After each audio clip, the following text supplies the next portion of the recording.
کہ وفاقی وزیر اطلاعات عطا اللہ تارڑ نے ٹویٹ کرتے ہوئے کہا کہ سکھ شہریوں کو بیلسٹک میزائلوں سے نشانہ بنانا بھارت کی اقلیتوں کے خلاف سازش ہے۔ پاکستان مشکل وقت میں سکھ برادری کے ساتھ کھڑا ہے۔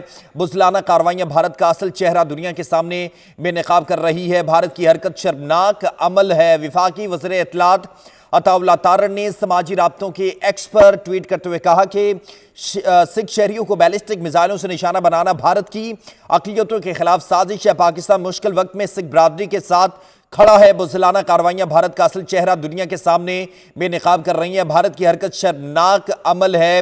پاکستان مشکل وقت میں سکھ برادری کے ساتھ کھڑا ہے۔ خیال رہے کہ پاکستان نے بھارت کے ساتھ فضائی جب راستہ بند کیا، تجارت بند کی، لیکن نہ تو سکھ بھائیوں کے لیے ان کا راستہ بند کیا، نہ ہی ان کے ویزے بند کیے۔ پاکستان نے اس حالیہ کشیدگی کے دوران بھی متعدد جو سکھ رہنما ہیں، سکھ بھائی ہیں، وہ پاکستان پہنچے تو پاکستان نے ان کا خیر مقدم بھی کیا ہے اور ان کو خوش آمدید بھی کہا ہے، ان کو سیکیورٹی بھی فراہم کی ہے۔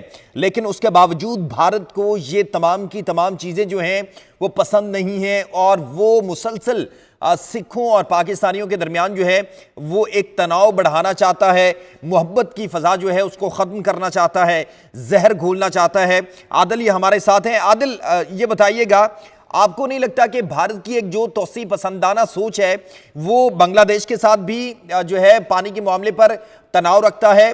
چین کی بات کریں، ڈوکلام اور لداخ کے معاملے پر اس کے ساتھ پھڈا ہے، اور اس کے بعد سری لنکا کے ساتھ بھی، پاکستان کے ساتھ بھی۔ تو اس کی یہ ہندوتوا جو سوچ ہے، توسیع پسندانہ سوچ ہے، ان تمام ممالک کو آپ کو نہیں لگتا کہ مل کر اب ایک اگر اس سارے تناؤ سے پاکستان اور بھارت جو ہے وہ نکل جاتے ہیں، فردر آنے والے دنوں کے اندر پاکستان اور دیگر ممالک کو مل کر کوئی ایک جو ہے اس پر جو ہے سٹینس لینا ہوگا کہ بھارت یہ بار بار جو حرکت کرتا ہے وہ اب آگے نہ کر سکے؟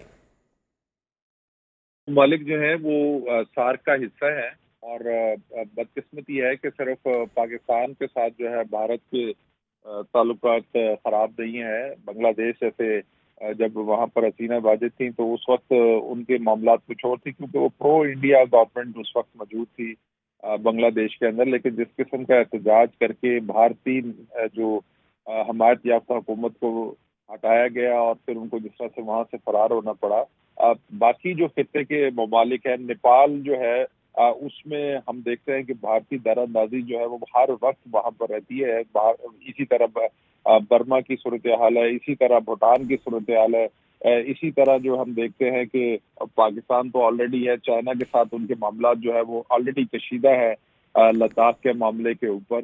تو جو اوور آل صورتحال ہے کہ جو مودی جب سے اقتدار میں آئے ہیں اس کے بعد سے جو ایک جو سیکولر بھارت کا جو ایک تصور پوری دنیا میں پیش کیا جاتا تھا، اب وہ بالکل اس کے الٹ جو ہے وہ بھارت کا نظریہ چلا گیا۔ وہ ایک جنونی